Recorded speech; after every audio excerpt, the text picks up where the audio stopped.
Olá a todos, meu nome é Alberto Murray, eu sou o coordenador da Comissão de Assuntos Jurídicos da Câmara de Comércio Brasil-Canadá. Hoje nós vamos falar sobre um tema extremamente relevante, não só para a Câmara, mas para o direito como um todo. Nós vamos falar sobre a arbitragem do Brasil, especificamente na Câmara de Comércio Brasil-Canadá. O Centro de Arbitragem da Câmara de Comércio aqui é o mais antigo do Brasil. Posso dizer com segurança que também é o mais tradicional, aquele mais procurado pelas empresas para dirimir seus conflitos e que constantemente são inseridos nos contratos relevantes que são feitos.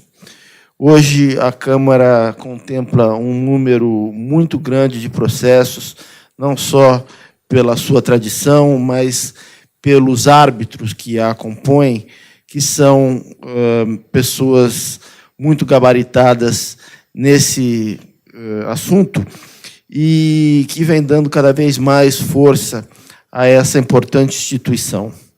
Nós temos aqui hoje 3 grandes especialistas. Temos o nosso presidente do Centro de Arbitragem, o Dr. Carlos Forbes, que é sócio fundador de Forbes, Cosan, Gasparetti Advogados e presidente do Centro de Arbitragem e Mediação da Câmara de Comércio Brasil-Canadá. Atua como advogado e árbitro em diversos procedimentos arbitrais domésticos e internacionais. Temos aqui também a doutora Eleonora Coelho. Eleonora Coelho é sócia fundadora do Eleonora Coelho Advogados e secretária-geral do Centro de Arbitragem e Mediação da Câmara de Comércio Brasil-Canadá. É mestre em contencioso, arbitragem e modos alternativos de solução de conflitos pela Universidade de Paris II, Panthéon Assas. Atua também como árbitra em diversos procedimentos de arbitragem. E temos a doutora Silvia Rodrigues Pachikolski, advogada formada pela Faculdade de Direito da Universidade de São Paulo, com extensão universitária em processo civil pela Pontifícia Universidade Católica de São Paulo, em direito societário pela Fundação Getúlio Vargas de São Paulo. Estudos em arbitragem comercial internacional no Washington College of Law, sócia de Rodrigues Pachikolski e Stafa Neto, Sociedade de Advogados, com mais de 25 anos de experiência. Vem atuando como árbitra em diversos procedimentos arbitrais nacionais e internacionais.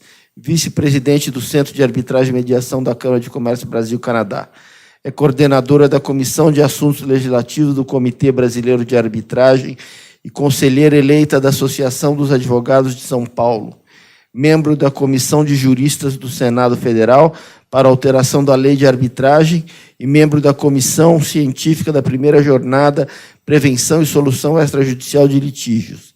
Membro da Comissão de Mediação e Arbitragem da Ordem dos Advogados do Brasil, Seção de São Paulo.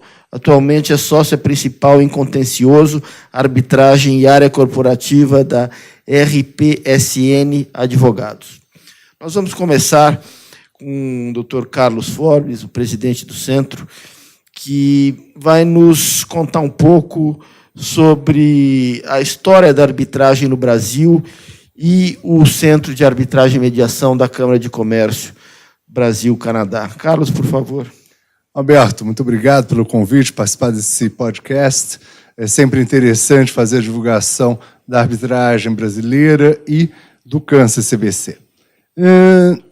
Eu vou começar fazendo um pequeno histórico para dizer que, não obstante haver uma previsão de arbitragem na Constituição do Império de 1824, não obstante ter referências ou previsão de arbitragem no Código Comercial de 1850, a verdade é que, com o Código de Processo de 1973, a arbitragem, que já não era muito utilizada, passou a não ser utilizada no Brasil.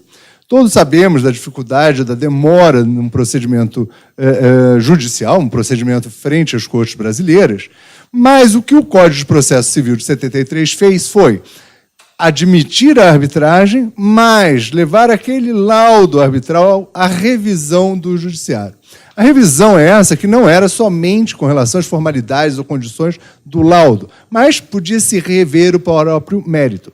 Então, quando você era procurado por um cliente e ele dizia, olha, que tal a arbitragem? você dizia, você só vai gastar 1 ano e meio, 2 anos a mais nesse tempo da arbitragem. Tudo será revisto no judiciário.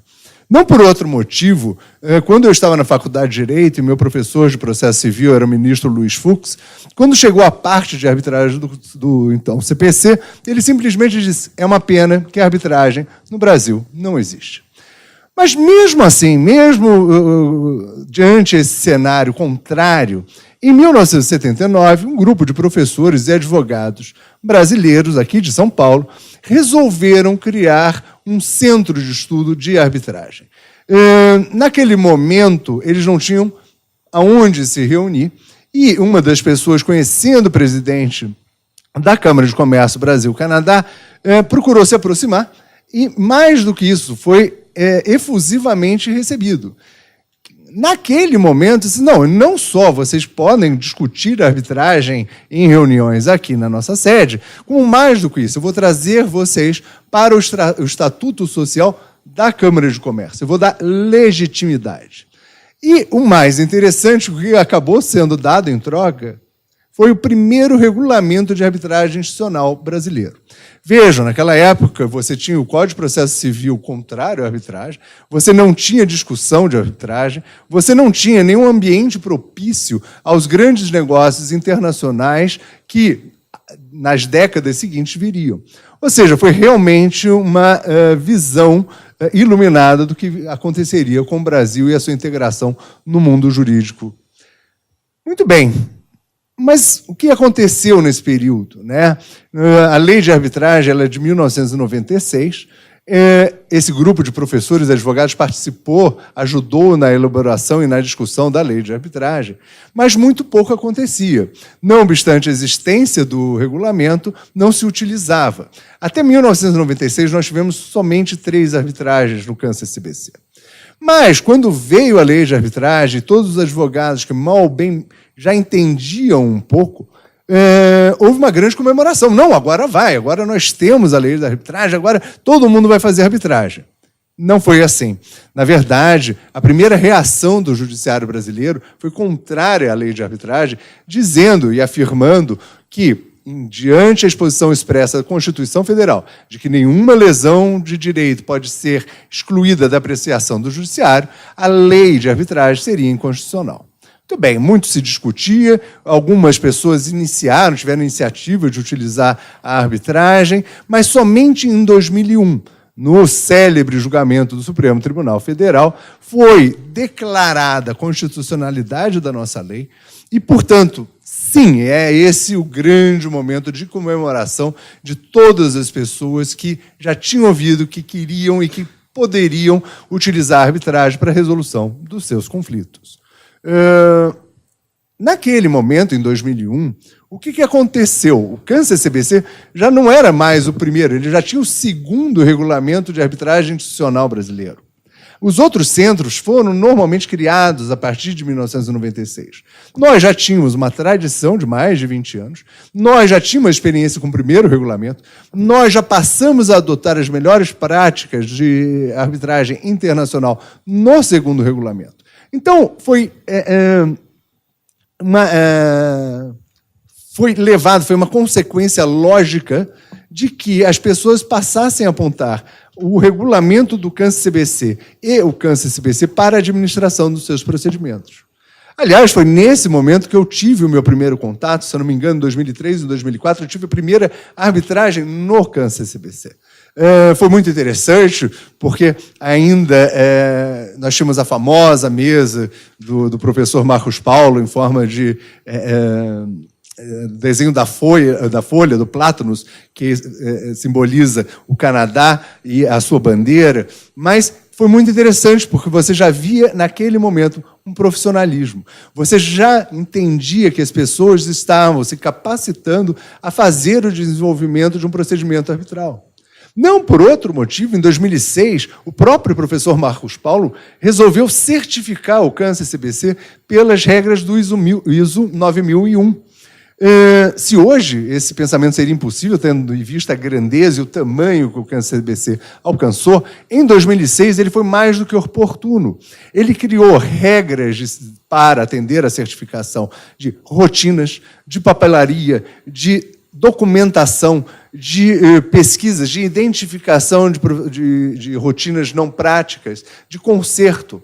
Isso vem, e desde então nós somos anualmente certificados, a contribuir para o desenvolvimento do Câncer-CBC e a levá-lo a esse grandioso momento, como você falou no início, esse reconhecimento, não só nacional, mas internacional, de que o Câncer-CBC é o principal centro de arbitragem brasileiro da América Latina e, quiçá, do mundo. Nós temos realmente as melhores práticas. Bom, mas voltando um pouco na história, nós temos, em outro momento, 2002, quando o Brasil ratificou a Convenção de Nova York. A Convenção de Nova York, ela dispõe sobre a circulação entre os países que são dela signatários dos laudos arbitrais. Ela cria uma regra global dizendo, olha, isso daqui é um bom laudo, isso aqui seria impedimentos para o seu cumprimento, isso aqui não é impedimento. Isso trouxe uma uniformização de pensamento que acabou contribuindo em muito para o desenvolvimento da arbitragem internacional para a resolução de conflitos não só privados, mas também de conflitos envolvendo o ente público. Muito bem. A partir daquele momento, nós começamos a verificar um aumento expressivo das arbitragens perante o Câncer-CBC. Quando, então, resolve-se que é pouco, precisamos fazer mais. O Câncer-CBC, então, ele se lança a uma empreitada muito bem sucedida hoje em dia para a sua internacionalização. Não adiantava, naquele momento, ser o principal centro de arbitragem brasileiro. Era necessário buscar mais, era buscar a exposição da arbitragem brasileira e do Câncer-CBC mundo afora. Não por outro motivo, começou-se a celebrar alguns convênios, associativos com outros centros de arbitragem, onde pode-se trocar informação sobre as práticas ali existentes. Esses convênios acabaram resultando num amplo entendimento de como se poderia aprimorar o regulamento do Câncer-CBC e suas práticas, o que levou, em 2012, a ter o atual regulamento de arbitragem institucional do Câncer-CBC. Mas não foi só isso. Isso levou também à troca de informações e de pessoas mesmo.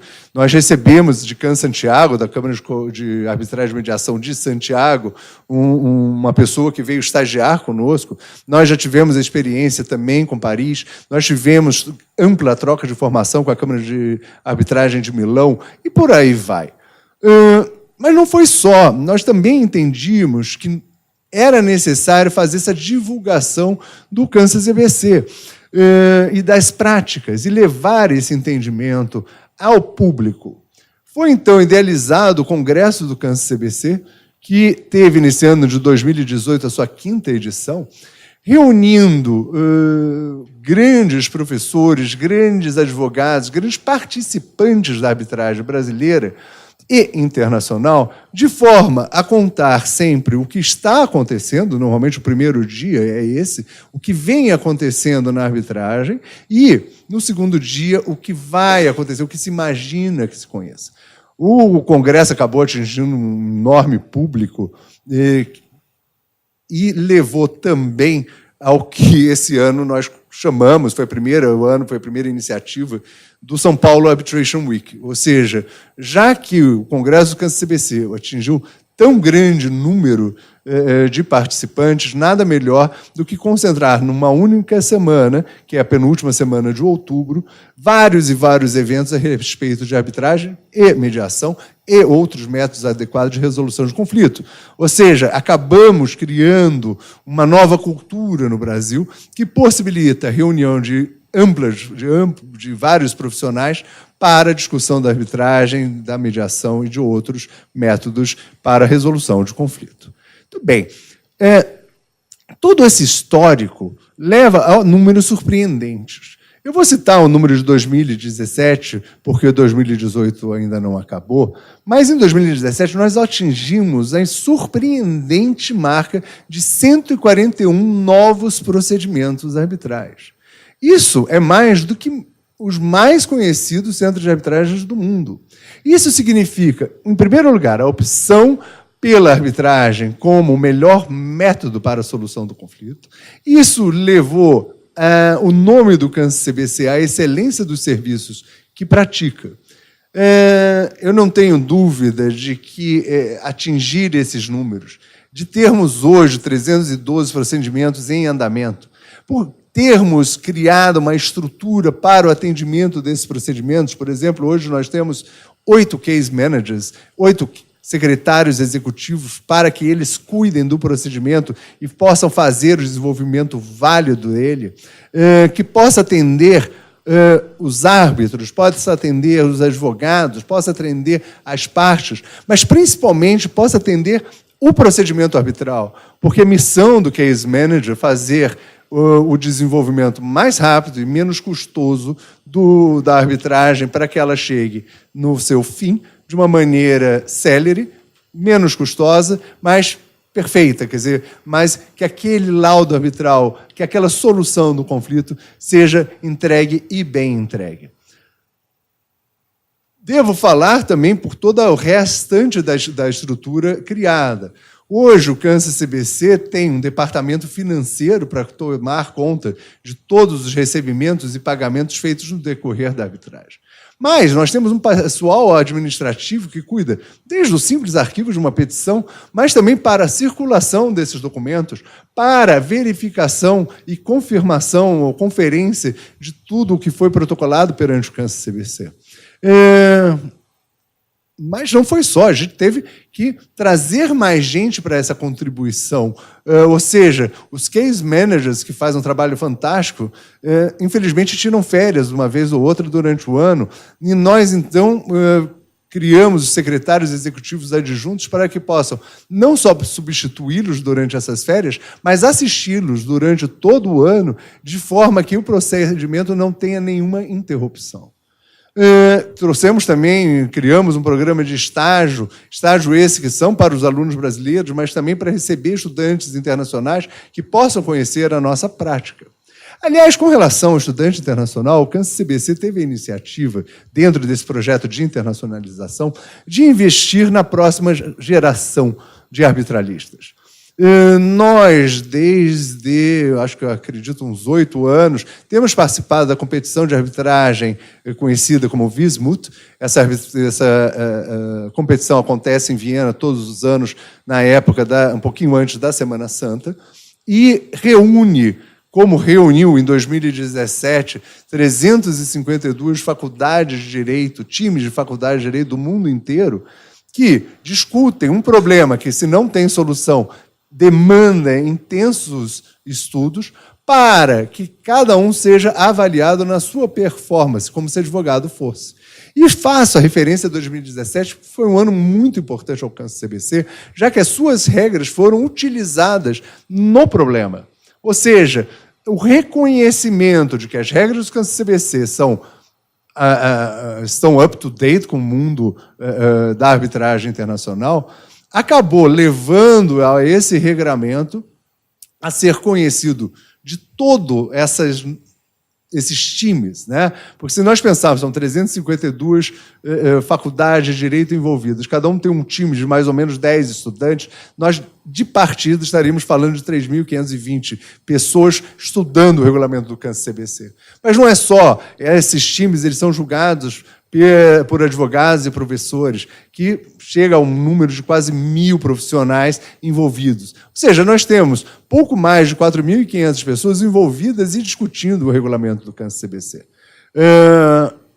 Com certeza, isso mostra a nossa seriedade, isso mostra o conhecimento e o reconhecimento internacional do que temos feito no CANSS-CBC.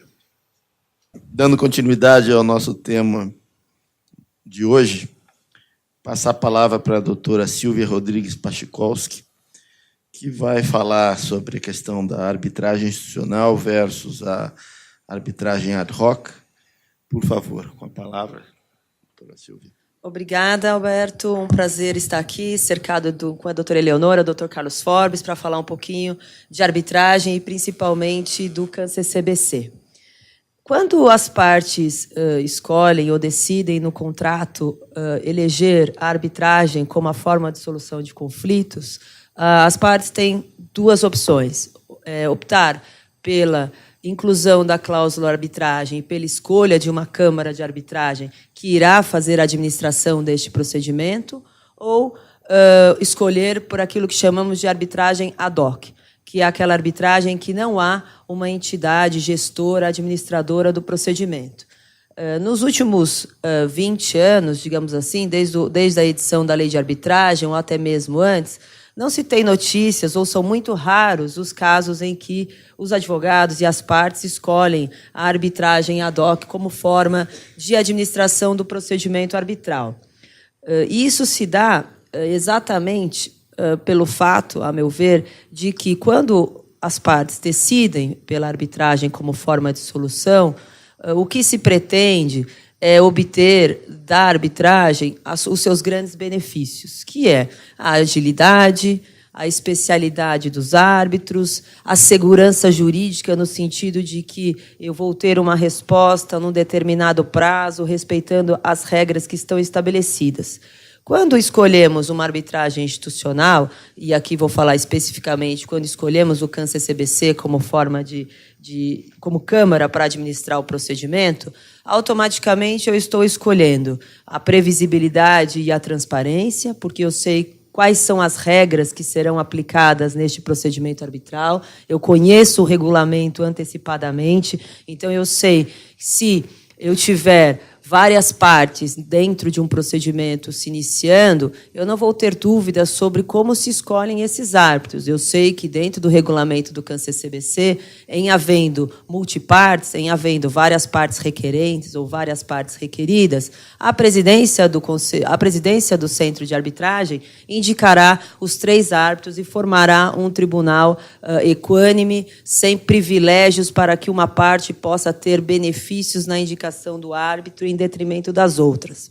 Eu também saberei, ao escolher uma entidade arbitral, ao escolher o CAN-CCBC, quais serão os custos e as despesas que eu terei enfrentando o procedimento arbitral. Ao passo que, se eu tiver uma arbitragem ad hoc, condicionada aí à gestão do próprio tribunal arbitral, dentro do escritório do árbitro, é sempre uma interrogação de quais despesas que eu vou ter, se vai ser necessário alugar salas de audiência, buscar serviço de estenotipia, gravação, tradução, enfim. Há uma série de atividades administrativas relacionadas à condução do procedimento que, em optando pela arbitragem institucional, especialmente ao CAN-CCBC, eu como advogado, eu como parte, tenho certeza e garantia de que o custo, aquele que se prevê, que se antecipa para a disputa arbitral, será certa, garantida e bem administrada pelo centro de arbitragem.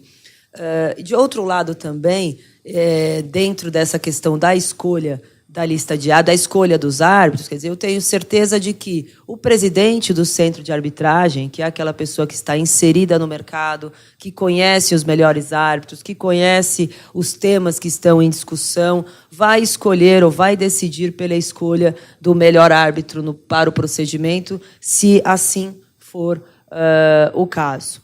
Quando também falando de administração de procedimento, ou ainda dentro de arbitragem institucional, os regulamentos das câmaras, eles podem optar por algumas formas de administração. Isso é relevante porque tem um impacto específico e direto na agilidade e na efetividade da condução do procedimento.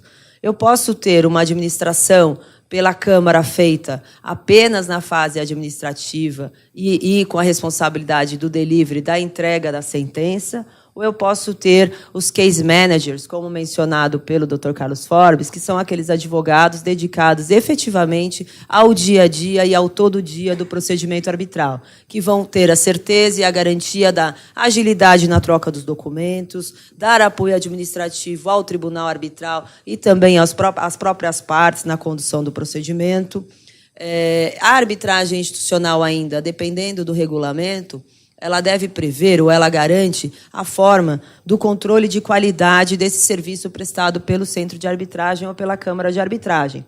Nós podemos ter, como é o caso do CAN-CCBC, esta qualidade feita e aferida quando eu tenho a indicação dos melhores árbitros pelo presidente, em caso de indicação pela presidência, ou eu também tenho uma lista de árbitros que, em que pese não seja obrigatória a indicação de árbitros daquela lista de árbitros, mas eu tenho a certeza que, uma vez que o Conselho do Centro de Arbitragem indicou e aceitou estes árbitros como aqueles que têm qualidade e são referência no mercado como especialistas do direito, eu tenho certeza que, uma vez aquele árbitro participando do meu procedimento arbitral, eu tenho a garantia de que eu terei a melhor cabeça, o melhor profissional dentro daquele procedimento arbitral. Além disso, o que se faz muito importante, e está também nas pesquisas tanto internacionais quanto nacionais sobre perguntados aos advogados e às partes o que se espera de um bom centro de arbitragem, né? O que eu quero quando eu escolho um centro de arbitragem, além desta garantia de qualidade da indicação dos árbitros, da neutralidade e independência na condução do procedimento, também se faz necessário uma boa estrutura. O CAN-CCBC hoje tem diversas salas de audiência, salas com níveis internacionais de infraestrutura tecnológica, de conforto para os advogados e para as partes conduzirem o seu procedimento dentro do CAN-CCBC. Nesta comparação ainda entre arbitragem institucional e arbitragem ad hoc, quando não temos um regulamento especificamente eleito ou quando se trabalha em cima das regras gerais de arbitragem, no caso, utilizando o regulamento padrão, por exemplo, fornecido pela lei modelo da UNCITRAL, acaba, se não se está atrelado ou se não se escolheu um centro de arbitragem para fazer essa administração, isso pode gerar, no curso do procedimento, muita morosidade quando se dá ou quando se encontra algum impasse em relação à nomeação dos árbitros, à constituição do tribunal arbitral. Quando se tem a gestão feita por um centro de arbitragem, esta barriga, esse tempo que se demora, por exemplo, quando há dúvida na forma como a indicação de árbitros, quando, no caso de multipartes, quem será a autoridade que nomeará este árbitro diante do celeuma, quer dizer, eu tenho que me socorrer ao judiciário para constituir uma ação judicial, para que esse juiz diga para mim como é a forma de indicação deste árbitro. E também aproveitando esta questão relacionada a esta ausência de regras ou a essa possibilidade de impasse dentro de uma arbitragem ad hoc, quando se escolhe a lei, o modelo UNCITRAL para administrar o procedimento, que o CAN-CCBC também recentemente editou uma nova instrução normativa, uma nova instrução administrativa, em que na de número 33/2018, que permite que as partes escolham o CAN-CCBC como administrador deste procedimento arbitral, ainda que o contrato diga que o regulamento de arbitragem é aquele da UNCITRAL. E isso vem realmente atender a demanda do mercado, porque muitas partes escolheram, ao longo do tempo, utilizar a lei modelo UNCITRAL como regulamento de arbitragem e depois caíam neste impasse decorrente da ausência de uma entidade administradora que poderia suprir esses questionamentos ou essas dúvidas ou esses impasses que acontecem no curso do procedimento, especialmente relacionados à indicação de árbitros e nomeação do tribunal arbitral. Então, hoje, o CAN-CCBC não só administra os procedimentos sobre o próprio regulamento, aquele em que as partes indicaram o CAN-CCBC e o seu regulamento como administrador do procedimento, mas também aqueles em que as partes escolheram a lei modelo UNCITRAL e que a nossa secretaria, os nossos case managers estão absolutamente preparados e apostos para atender também essa demanda. Então, hoje, o CAN-CCBC, atento a essa essa questão, essa problemática que surgiu no mercado nessas arbitragens ad hoc, também hoje abraça e acolhe aquelas partes e aqueles contratos em que as partes que desejam ter um administrador, mas tinham ainda escolhido a lei modelo uncitral. Então, hoje o CAN-CCBC também apoia as partes e os advogados nesse sentido. Muito obrigado, doutora Silvia, pela explanação. Vamos agora para a terceira convidada, doutora Eleonora Coelho, que vai nos falar sobre o futuro da arbitragem no Brasil, as perspectivas das instituições arbitrais, os hot topics da arbitragem. Por favor, doutora Eleonora. Muito obrigada, Alberto. É uma satisfação estar aqui participando desse podcast, ao seu lado, ao lado do Carlos Forbes e da Silvia Pachkowski. Para a gente falar do futuro da arbitragem no Brasil, eu acho importante a gente falar um pouco de como a arbitragem está hoje. O Carlos e a Silvia já nos deram aí informações muito relevantes sobre como o CAN-CCBC administra procedimentos, um pouco da história da arbitragem no Brasil, mas eu acho importante contar que a arbitragem hoje no Brasil é um instituto absolutamente consolidado, sob diversos pontos de vista. Sob o ponto de vista da legislação, sob o ponto de vista da doutrina, sob o ponto de vista da jurisprudência. Nós temos aí um arcabouço geral que dá um substrato muito importante para a arbitragem. Ela é amplamente utilizada em diversos segmentos. Então, nós temos arbitragem envolvendo administração pública, temos arbitragem envolvendo questões societárias, arbitragens envolvendo questões de construção, arbitragens envolvendo relações contratuais em geral. É uma ampla gama de questões que hoje são submetidas à arbitragem. E, portanto, esse arcabouço extremamente favorável nos faz ter um futuro alvissareiro para a arbitragem em nosso país, né? Tanto do ponto de vista macro, e, portanto, nacional, geral, quanto do ponto de vista das instituições. No âmbito das instituições, e nós podemos dar o exemplo aqui do CAN-CCBC, também há um presente muito favorável, como já nos disse o Carlos sobre alguns dados, e eu complementaria dizendo que, desde a fundação do Centro de Arbitragem CAN-CCBC, nós temos, até hoje, aproximadamente 1.050 procedimentos arbitrais, já, ou em curso ou instaurados. Atualmente, em curso, nós temos aproximadamente 320 procedimentos arbitrais. Os valores médios são extremamente elevados. Nós temos aí um valor médio de 35 milhões de dólares envolvido em cada procedimento arbitral, 14% de procedimentos com partes estrangeiras de diversos países. Portanto, esses números mostram que é um instituto consolidado. Isso para falar somente de nossa instituição, mas existem outras também que têm dados não tão significativos quanto os nossos, mas também importantes. E, portanto, o que se pergunta é qual a possibilidade de ampliação da utilização da arbitragem em nosso país? Seria possível ampliar o escopo da atuação da arbitragem? Seria possível se usar a arbitragem, por exemplo, em questões coletivas, em questões tributárias? Ampliar a utilização da arbitragem em questões trabalhistas? O que se vê hoje, por exemplo, é já uma utilização ainda embrionária, eu posso dizer assim, mas que está crescente, para arbitragens envolvendo questões societárias complexas. Então, nós temos visto aí arbitragens com inúmeras partes, requerentes, 250 requerentes, por exemplo, nos casos da arbitragem envolvendo a Petrobras. Então, isso não deixa de ser uma arbitragem coletiva, direitos individuais coletivos. Então, portanto, há sim uma perspectiva de maior utilização, de ampliação do escopo da arbitragem para outras matérias.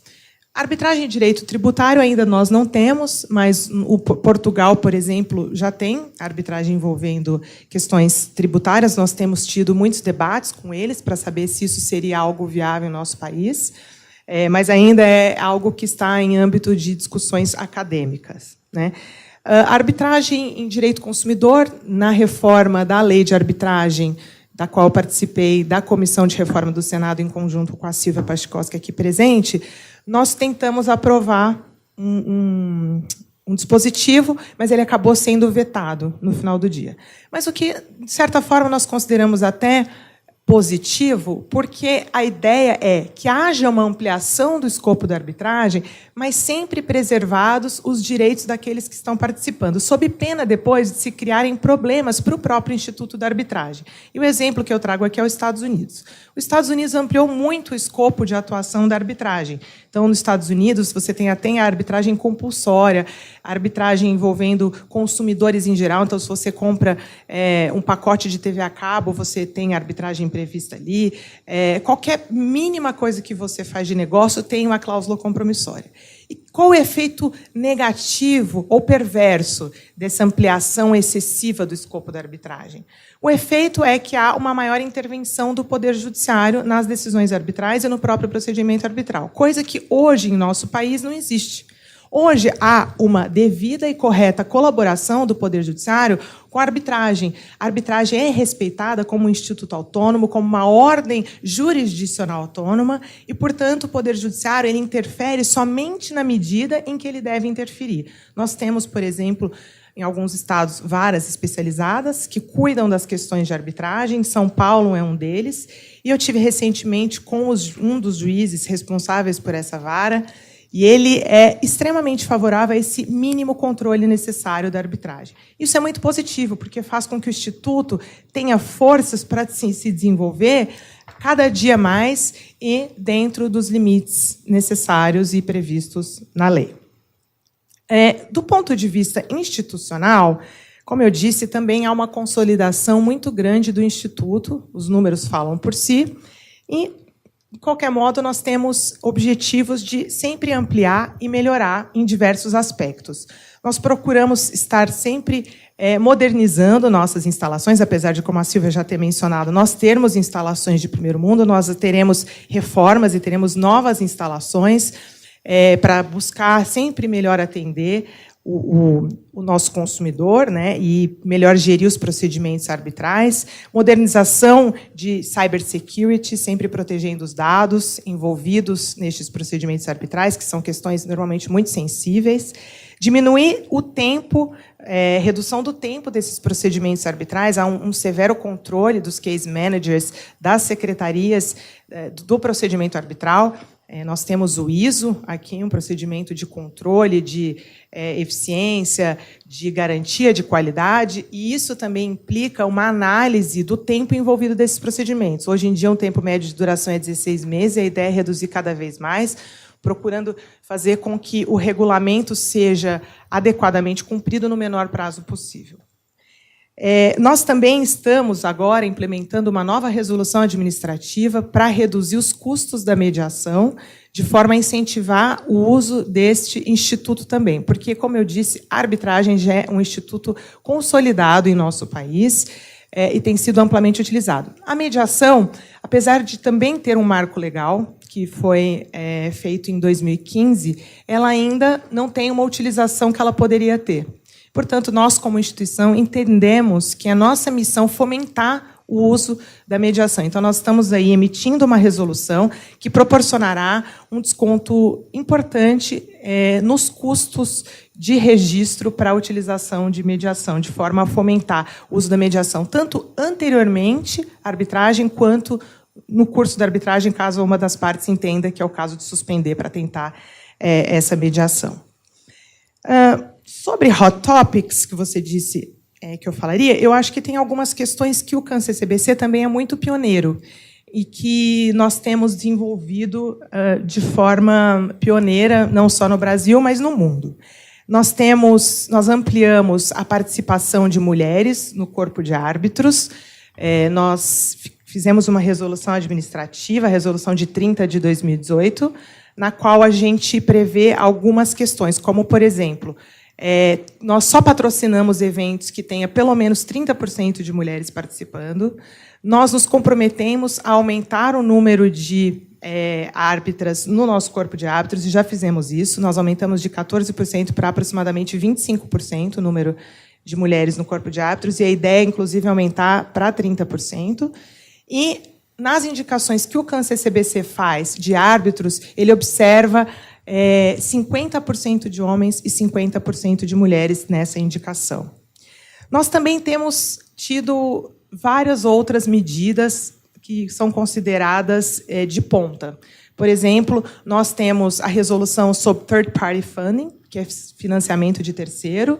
Nós fomos a primeira instituição brasileira a ter feito essa resolução, que recomenda às partes que revelem a existência desse financiamento de terceiro, de modo a preservar o procedimento arbitral, a eficácia, a transparência.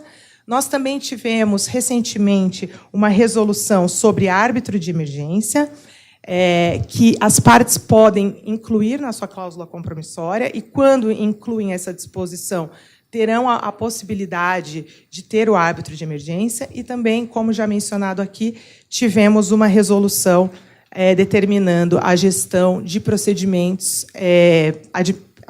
nos quais são aplicados as regras uncitral. Portanto, o CAN-CCBC está sempre procurando estar à frente de seu tempo, não só do Brasil, mas também do mundo. São poucas as instituições do mundo que possuem esse tipo de previsão, esse tipo de norma prevendo transparência, eficácia de custos, melhor gestão de procedimento. Então, esse é o nosso objetivo, pelo qual nós lutamos dioturnamente. Obrigada. Muito obrigado, Eleonora. Alguém mais? Eu gostaria de fazer um complemento, Roberto, ao que a doutora Eleonora explicou desses hot topics, quer dizer, dessas últimas e recentes ajustes no regulamento, as resoluções administrativas, que só mostram o quanto o CAN-CCBC está atrelado e acompanhando a realidade e as necessidades do mercado, que é o que nós chamamos de segregação de custos no curso do procedimento. Por muito tempo, num procedimento de arbitragem, as partes estabelecem o valor dos seus pedidos e, muitas vezes, na resposta à arbitragem, ou mesmo no pedido, as partes inchavam muito esse pedido para gerar custas administrativas muito altas, relevantes, e, de certa forma, prejudicando a própria participação da outra parte, que com um impacto financeiro nesses custos, e, de certa forma, afastando ou dificultando a defesa da outra parte por questões financeiras no curso do procedimento.